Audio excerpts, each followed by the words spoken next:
Hello gorgeous people, what is going on, and welcome back to another video. In today's video, we're going over my favorite analog horror series again, Vita Carnis Season 2. Now, it's been an extremely long time since we covered Vita Carnis, and I'm super excited to get back into it. Season 2 has 2 episodes so far, and we're going to be going over both of them today. In these new Vita Carnis episodes, C.A.R.C.A.S is experimenting on the Carnis species. They're experimenting on trimmings, mimics, meat snakes, the crawl, and even the singularity. Now, some of the new discoveries about the Carnis in this are actually mind-blowing, and I'm kind of scared to see what's going to happen next with these new developments. Now, in case you haven't seen my past videos on Vita Carnis, there will be a link in the description down below to a playlist with all of my Vita Carnis videos. I highly recommend you go watch those first and then come back to watch this one after. And before we jump into all this, be sure to go check out Darian channel, the creator of Vita Carnis. The link to their channel will be at the top of the description down below. So here we go. Let's jump right in.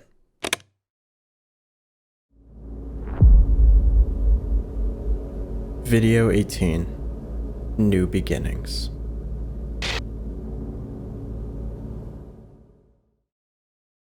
Okay, so I'm going to be honest with you at the start of this. I did watch this video already, and I did it on a stream, and I talked way too much during the whole thing to the point where I feel like it's not enjoyable if you're watching it. So I'm re-recording my reaction. We're going to go over this again, talk about it again. And if there are any moments where I had like a big reaction, I'll show you the reaction from my stream. But let's go through this.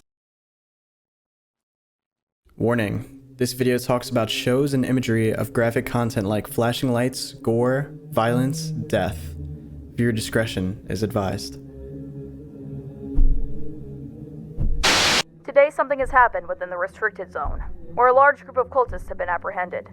Several teams of military personnel have arrested some high-ranking cultists and have unmasked their identities to the public. There we go. Shockingly, several of these members are well-renowned politicians and high-ranking members of multiple governments across the globe. Many documents have been released providing sufficient proof of the atrocities that were being committed. Some of these crimes include murder, kidnapping, torture, ritual sacrifice, and the list goes on. The members are found guilty of deliberately providing false information to the public in an attempt to cause harm. The new Trier company has been found to have very significant ties with cultist activities and has been shut down. All new Trier products have been deemed hazardous for consumption. Thank God. Cultivation farms are facing pressure to shut down. Public unrest grows as the new Trier cult case brings more crimes that were hidden away to light. Definitely not good. The people are outraged by how little was actually being done. They demand that something be done to handle the Carnis species. Riots appear in the streets as protests begin to turn aggressive. Our leaders were plotting against us. Who we trust? What happens now?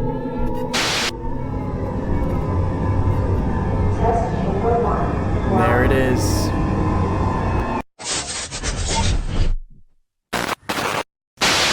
Okay, so obviously a huge amount to go through just at the beginning here, so let's go step by step just through this. I hate to pause a ton and yap, but that was a lot of information. A lot has actually gone down between season 1 and now season 2. So the leader of the cult that was going on has been apprehended. If you guys remember in the finale for season 1, I believe it was C.A.R.C.A.S, yes, that pulled up and basically witnessed a whole cult ritual thing going on with a bunch of the singularities, and they got there right as it was happening, and it seems now they're aware that a cult exists and they've been arrested. And we were very much hinted at in season 1 or told that a lot of those cult members were military officials. I mean, we got to see military officials with like the little Carnis logo on their badge. So it says military veteran Simon Vanguard found to be the head of the secret organization. Simon was arrested during the raid of Landborough Mall, where he was found leading high-ranking cult members in a ritualistic sacrifice. Custody of Simon was handed over to police by C.A.R.C.A.S, where he will face trial for his crimes. So now, as far as like ritualistic sacrifice goes, I actually don't know what a ritualistic sacrifice would have done for the cult or for the Carnis. I mean, there was a lot of hints previously about like a prince coming with the king from possibly another planet, maybe. I mean, that we're not even too sure. That has to do with like all the storybook episodes. But either way, thank God that they got the cult leader. Then yeah, here's military officials with the badges on. You could see them here. Charged for murder, kidnapping, torture, fraud, ritual sacrifice, and chemical weaponry. weaponry. Then there was the whole other thing about Nutri-Co, the food company that was like making flavors and food out of the Carnis, and they were very much like promoting that. And I know a big theory was that people thought the Nutri-Co powder that they were selling was actually spores from the host. And it seems that it might be real. They say that all of them have been deemed hazardous for consumption. We're also told that the mimics are left unchecked and that more of the population are found in the streets, which is horrible news because they're probably one of the most dangerous. I believe meat snakes don't actually eat people unless they're dead. Trimmings don't really do anything to people. Harvesters can hurt people if they're in the area, and monoliths only mess with you if you mess with them. We get some nice images of mimics here as well. I do believe that the next video has to do with mimics, so I'm very, very excited for that. But yeah, obviously people are rioting, people are losing their mind because, I mean, your world's government was basically involved in a cult with the Carnis and may have been a part of Nutri-Co as well, which was feeding the Carnis to you. It's just very sketchy. I definitely, at that point, if you can't trust the government, who can you trust? Especially with, all these insane creatures running around. But it does look like that C.A.R.C.A.S or C.A.R.C.A.S actually got a singularity, and it looks like they're going to be experimenting on it here. Welcome to Magister's Wonder Show. I am the Magister, and get ready to explore all of the world's wonders. Today, we are learning about the circle of life. C.A.R.C.A.S. Dr. Marshall Tardos, head director and doctor of C.A.R.C.A.S. Project report, Vita Carnis. Excuse you. Date 1991-06-30. By the way, I will turn captions on, but just be aware they're YouTube generated captions, so they may be somewhat accurate, but not entirely. Test report number 4. We still know very little about the nature of the entities. There are 7 singularities in total. Each singularity is roughly 1 meter in diameter. They are made of an unknown material, although it looks and feels very similar to glass. Interesting. We are unable to sample it in fear of causing potential damage. The material is very dark in color, but has red shimmers of light swirling inside. There are some hints of other colors present, but is mostly dominated by the red.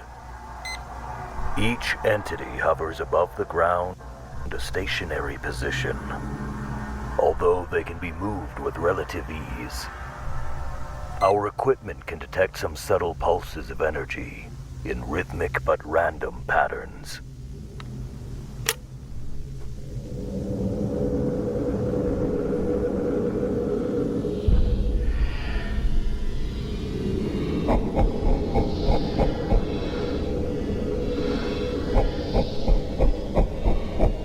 It almost sounds like laughing.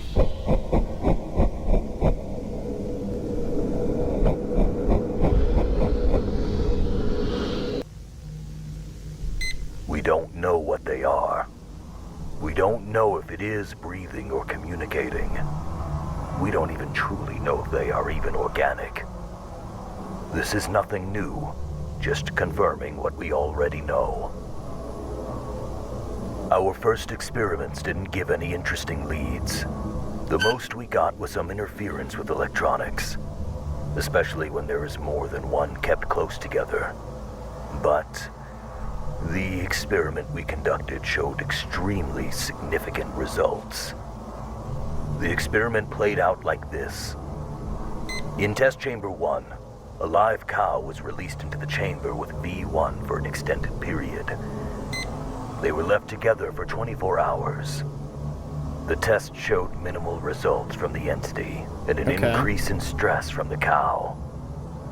Next, the body of a cow. I mean, listen, if I'm a cow, I'm gonna be stressed out with that thing in the room too. That thing looks freaky. Next, the body of a cow was put into the chamber with V1 for 24 hours. The results were extraordinary.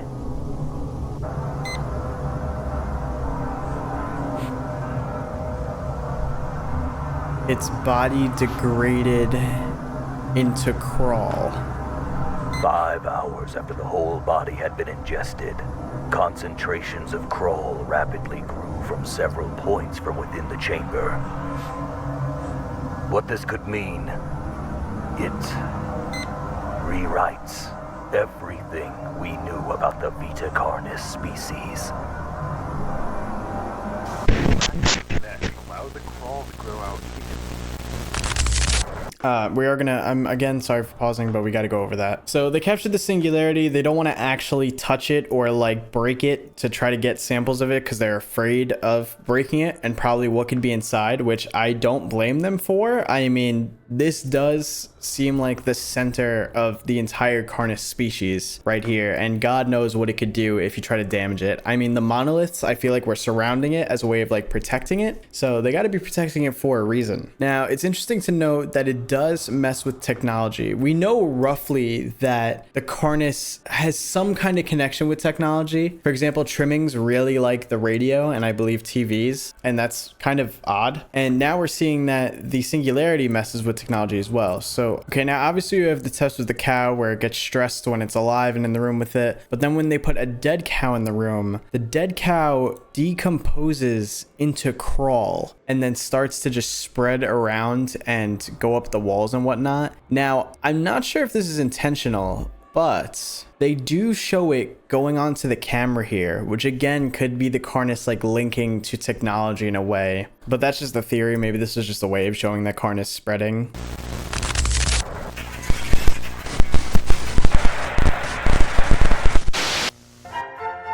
First, a young larva hatches from within its egg.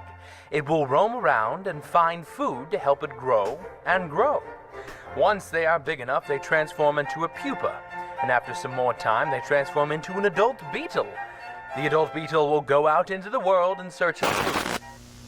Okay, they're obviously telling us that for a reason, but we'll wait for the rest of the video to play out because it keeps coming back. Dr. Rhodes C.A.R.C.A.S, crawl specialist, head cultivator, progress report, C.A.R.C.A.S, date 1991, 0731. Audio log.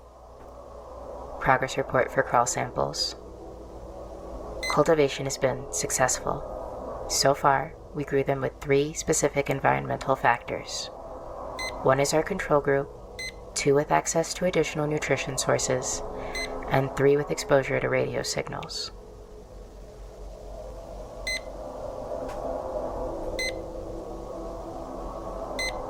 Group 1 grew on par with standard crawl samples.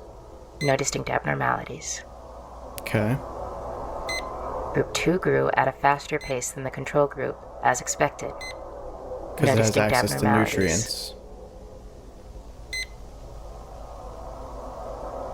Group 3 grew against its normal pattern, weaving its way toward the radio. Once the device was claimed, it switched to usual growth patterns. Again, no distinct abnormalities. Okay. In conclusion, the samples that were grown in V1's test chamber don't seem to differ from others grown from other sources. Still, we will continue with more factors and further groups, just in case. There have been some developments in the propagation group. V1 samples have seemingly been able to produce nodules at a slightly quicker rate than wild samples. Control groups show that V1 samples begin node development a few days faster. More time will be needed to say for sure. As for the nodes themselves, there aren't any distinct abnormalities. We have successfully hatched a dozen Carnis juveniles, several trimmings, 2 meat snakes, and even 1 mimic. Damn, okay. We will be sending them to the enclosures after everyone's reports get sent out. End log. Oh, come on with the spider, man. This is good because they're finally experimenting on them, so I feel like we're gonna know more information. I mean, this confirms it, right? The Carnis has to communicate through signals of some kind, whether it's radio or just anything technology that sends out some kind of signal or connection. It seems like the Carnis takes it over and then just continues about what it's doing, because maybe it helps it communicate with the rest of the Carnis species. I mean, the singularity, first thing it does after turning the cow into Carnis is go to the camera. Trimmings like to communicate with technology or be near technology, and now we're seeing that the crawl immediately goes to technology, which I think we've seen pictures before of the crawl on like radio towers and stuff, which could have been another early sign of it. Oh wait, was that, oh, come on, man. Oh, I thought there was gonna be crawl on there. And then is ground into a fine mint and is now ready for the garden. And who is doing this? Did we not learn from selling Carnis products? And they're making crawl compost now. Great. That's a wonderful idea. Dr. Fawn Penitro, trimming specialist, 1991 0831. Progress report for trimming colony. Significant progress in learning the social patterns of a group of trimmings we have been keeping together. A new batch of juveniles were added to the main colony at the beginning of the new progress report.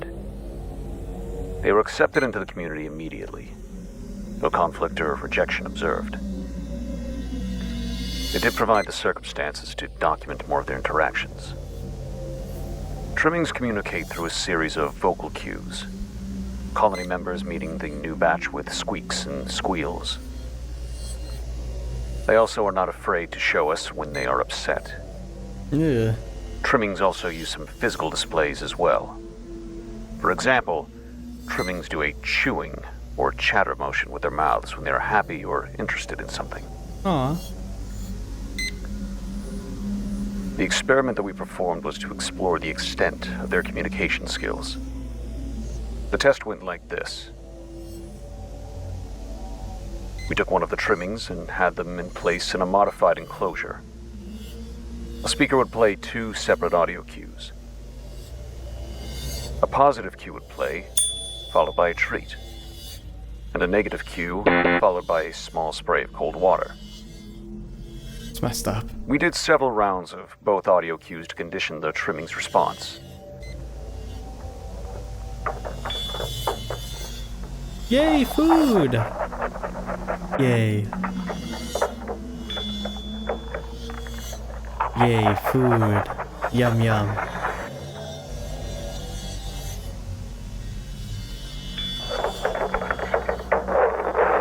So they can be trained like dogs.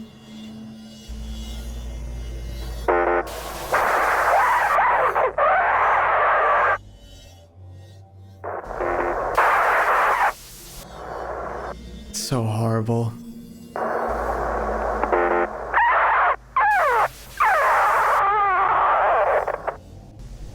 Look away. After the test, the trimming was released back to its colony.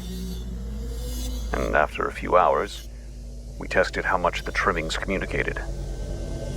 Another speaker was placed near the colony's enclosure, where we played the same audio cues. Yeah. That's wild. It is incredible to see how layered their social interactions can be. Although, we tried something a bit bizarre. We found out that a wild colony had settled around the facility recently. It was strange what we did. It was a long shot. We set up a radio device near the wild colony and near ours. We linked both devices up and played the cues.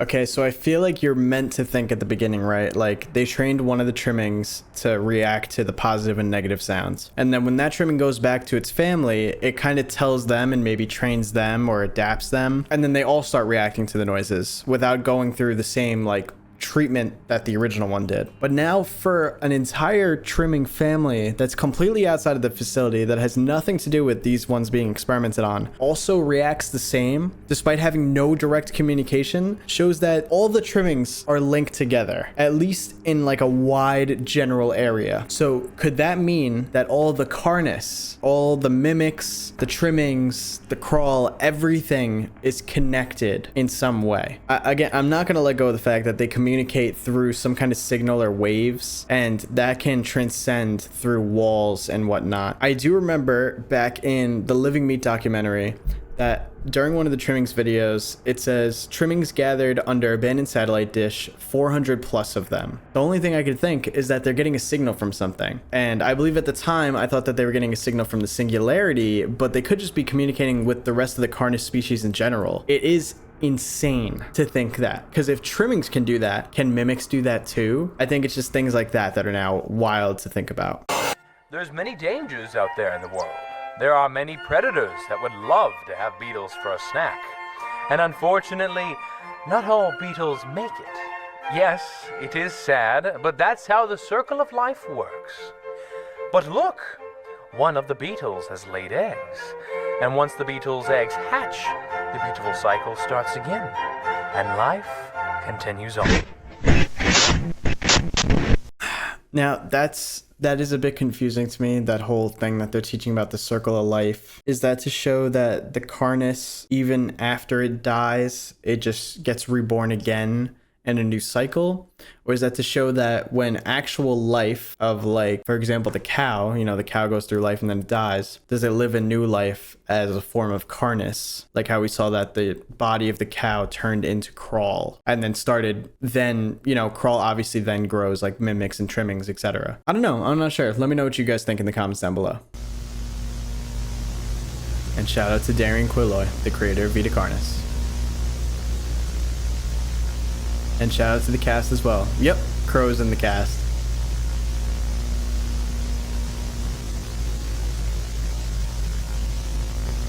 And shout out to the Ko-Fi members.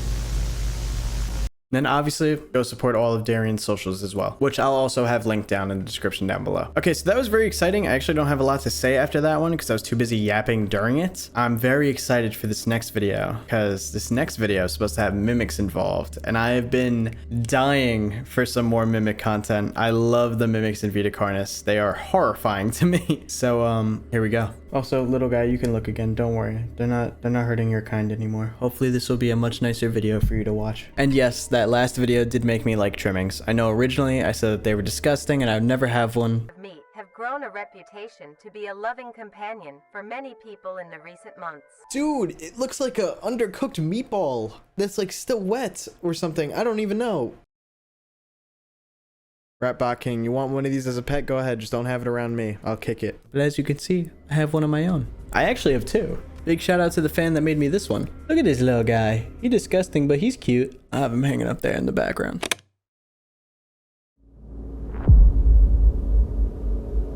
Video 19. Revealed progress.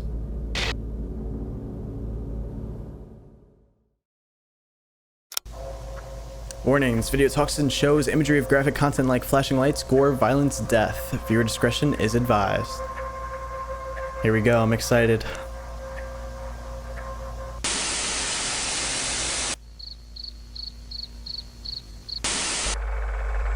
Now only the most beautiful, only the most unique specimens will be moving forward.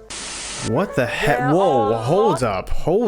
Those different trimming types? Did we know about that already? Brett and Bean. Bean's pretty dope. Bean's got like spikes on his back. Why don't you have spikes on your back? Unique specimens will be moving forward. There are lots of fossils hidden on the Earth, and plenty make their way into rivers and streams. You can look for them too. Dr. Azrim Griffiths, Meat Snake Specialist, a Recreation Project, Manager. Progress Report, Vita Carnis, date 1992-03-31. Audio log. Progress report on the Meat Snake Recreation Project. Meat Snake Recreation? From our previous report, the juvenile meat snake we selected was grown in a standard captivity cell until maturity. The specimen we had selected was now an acceptable size for the project to begin. This is sick. Oh my god. The specimen was moved into restraints. Twice a day, we fed it fresh meat, scraps, roadkill, making sure that it received the necessary materials like bones and organs to grow. 4 days into feeding, the specimen's mood mellowed out. The usual intimidation display was now a patient eagerness. It seems that the specimen now understands that we are feeding it. 11 days into feeding, the specimen has slowed down immensely. It has also been occasionally rejecting food. Really? It looks like we have been overwhelming it, not giving it enough time to properly digest and implement the material. Feeding has been reduced to once a day, but with an increase of portion size. 19 days into feeding, the meat snake has almost shut down entirely. It no longer reacts to external factors. it still accepts food, but with assistance. A makeshift mechanism was made to help the feeding process. This is favorable. Alright, spraying the trimming was bad, but this is terrible. Like, it sucks, right? Because they are creatures that are like heavily impacting human society, especially the mimics and hosts and harvesters. But the meat snake is literally just a snake that eats dead things. I feel like it's not really that bad. So watching it get like force fed is terrible. Results have begun to show. The hue of the specimen's skin has been turning shades darker. Sampling period seems to be approaching sooner than expected. Day 21 into feeding. The specimen has reached all the required criteria to begin sampling. We managed to obtain a skin patch intervention. We began with cold resistance. The typical meat snake skin can hold its integrity up to negative 30 degrees Celsius. The specimen sample survived down to negative 100 degrees, even maintaining flexibility. Next, the heat resistance test. The sample was able to withstand impressive temperatures. We were only able to bring the temp up to 3,000 degrees Celsius before we had to bring in new equipment. We used some welding equipment and determined that the sample's limit was capped at around 5,000 degrees Celsius. Wow. Sample testing was interrupted by a peculiar event with the specimen. Personnel during the routine feeding found that the meat snake had escaped its restraints by performing mitosis. Makes sense. The two organisms were simply wandering the lab at the time. The project has been halted for now, and the two meat snakes have been moved back into their original enclosure. We are preparing more tests at the start of the new process report. End log. Alright, what was the point in that? You know, everything's kind of shown to you for a reason. So they're showing us that has very good resistance to cold and extreme resistance to heat. And then they were force feeding it to the point that it didn't want to eat anymore. And then it eventually did mitosis to get out of the situation it was in. But I feel like meat snakes are also known to do mitosis just when they get too full. Unless this has to do with the meat snake that vanished during, I believe it was World War II. They had a meat snake like in a tunnel and it was stuck in that tunnel and it was gigantic. And then it eventually just completely vanished. Unless they're trying to show that even when a meat snake is stuck in a certain place, it can escape through mitosis maybe. But is that a stretch? Let me know in the comments what you think.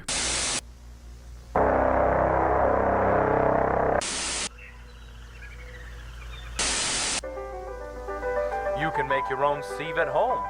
The mesh will catch large debris, allowing smaller things to pass through.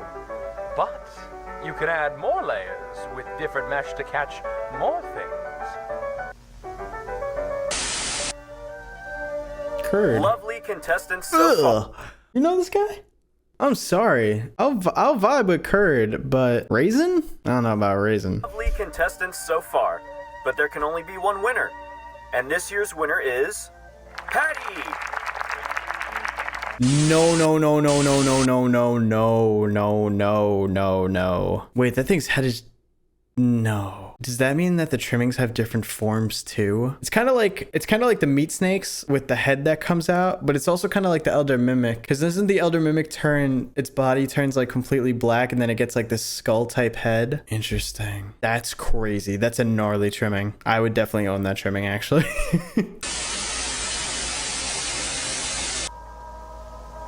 No, there was something there. I'm not tripping. I thought I saw some text. Oh God, that's so low quality. No, that's impossible to read. I think this word is the. I don't know. If you guys can read that, let me know. Dr. Farron Bronze, mimic expert. Let's go. This is my audio report for this month's progress, albeit a little bit late by a few months. Anyways, it's been a bit slow, but there have been some fascinating findings. I guess I'll start with the juveniles. Feisty fellas, already chock full of hunting instinct. Their hunting patterns are similar to other ambush predators. They will wait and then catch their prey with the element of surprise. They prefer to hunt prey smaller than themselves, stuff they can take down easily. But once they are older, they start getting a little cockier. But they have the killing technique to back it up. They usually aim for the throat or neck to deliver a kill as fast as possible. God damn. Once they metamorphosize into their adult form, it's harder to determine their patterns.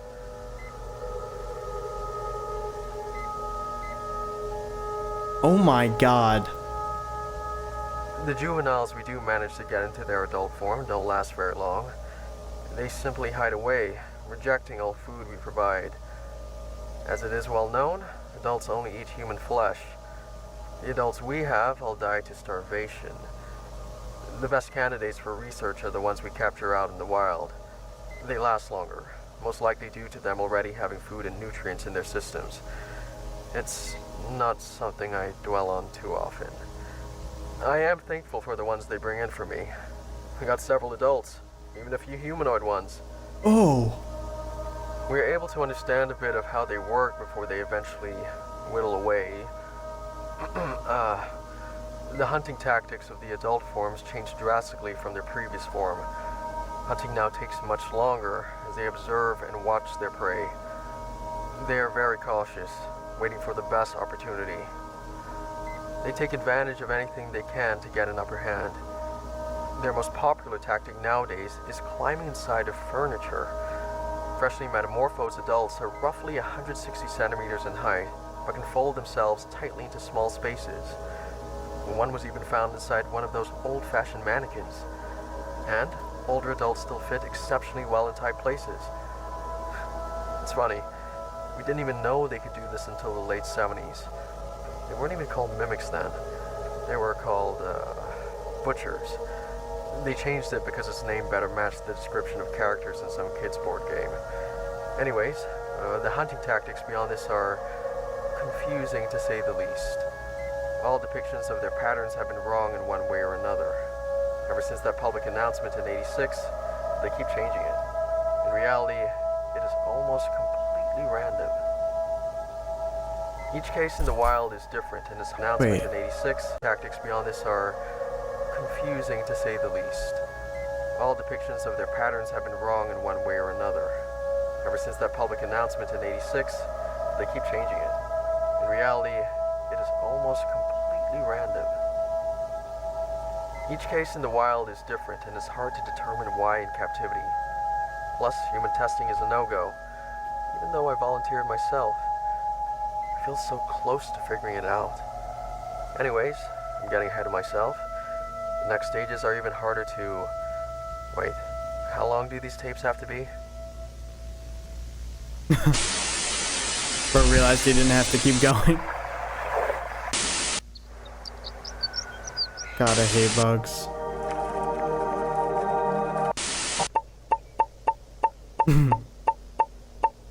Alright, that's funny.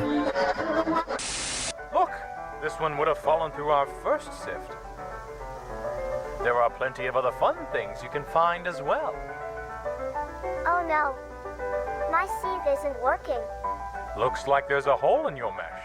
Make sure your mesh isn't damaged, or else something might slip through.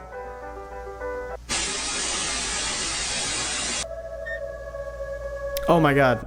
1992, 11/27, footage of the incident with V1 involving the cleanup team in test chamber 1. Alright, this does look like the font of the text that we couldn't read before. Singularity. Personnel room 21.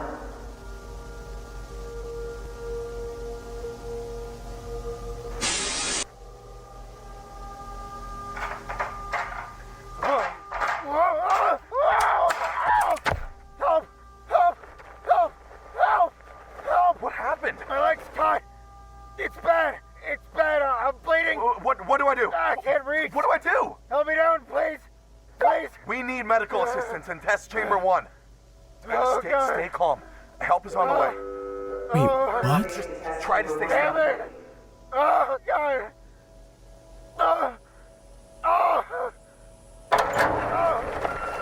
All right, we're here. We're going to help you. Lower the ladder slowly. This is going to hurt. Okay, hold still. Ready? Now! What's happening? What's happening to him? Get him out of here now! Get him out!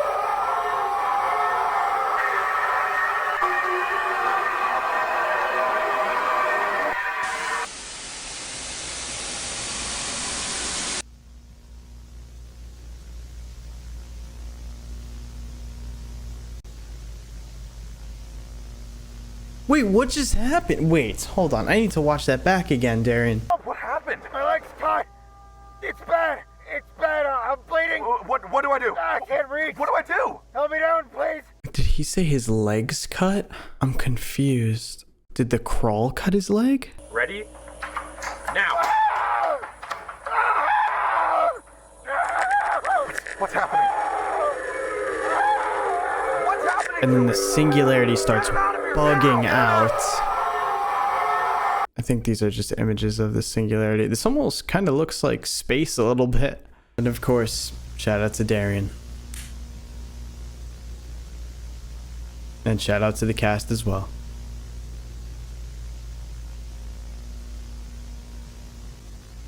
Cleaner 2 leg broke.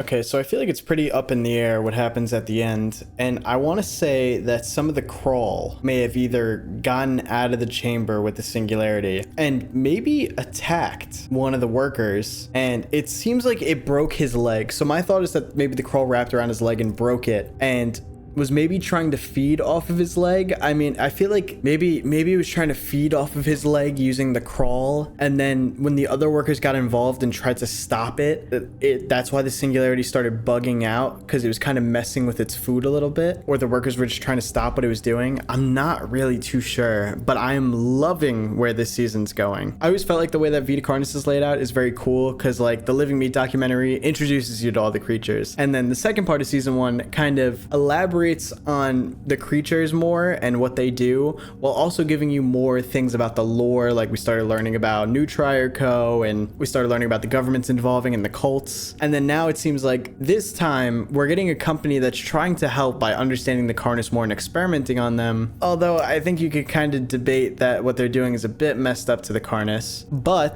they are experimenting on them more, pushing them past their limits and just seeing how far these things go. For example, the meat snake being able to take 5,000 Celsius of degrees, the trimmings being able to almost mentally communicate with other trimmings that are not even that close to them, and then obviously experimenting with the singularity in the crawl. Now, there is the comment about the mesh and like searching for fossils and stuff, and they're like, looks like there's a hole in your mesh. Make sure your mesh isn't damaged, or else something might slip through. I do believe that's referring to the mimics. I mean, it does look like the only thing holding the mimics back is a fence. And the mimics are pretty damn smart predator. I mean, like they said, you know, they can contort their bodies to fit in different sizes of furniture, and they're extreme hunters. I'm sure they're gonna find a way to get out of this. You know what I mean? I could totally see them breaking out of that fence and causing complete havoc, especially if our theories are true, that the singularity and the Carnis all communicate together. All different types of the species are in this one facility. I'm sure they could somehow communicate and find a way to break out and just wreak complete havoc. I'm not too sure where this is gonna go next. I mean, what do we have next? Probably like harvester experiments, maybe host experiments. I would definitely like to see more of the host. I feel like we haven't gotten to see a lot of the host at all, but I'm loving the way that everything's portrayed in this. I love the meat snake. Like, I love that we're seeing actual footage of these things, and it looks so good too. The meat snake looked awesome. The mimics are animated, I believe, and they also look incredible. The trimmings too, drawn or animated or however they're doing them, it's just incredible. The entire display of this is amazing. So big shout out to Darian Quilloy, the creator of Vita Carnis, whose link to their channel will be at the top of the description down below. Please be sure to go and support your analog horror content creators. But I hope you guys did enjoy today's video. If you did, please don't forget to drop a like on it and subscribe here if you're new. I do videos like this all the time on my channel, and I'm sorry for the lack of analog horror videos lately, or just videos in general. I've actually moved. You may not be able to tell, but we're in a completely different room now. I moved out and I now live in an apartment. So if you guys want to see a tour of that apartment, the video will be right here for you to check out over on my second channel. But thank you guys so much for watching. I hope you have a great rest of your day, and I'll see you in the next one. Peace.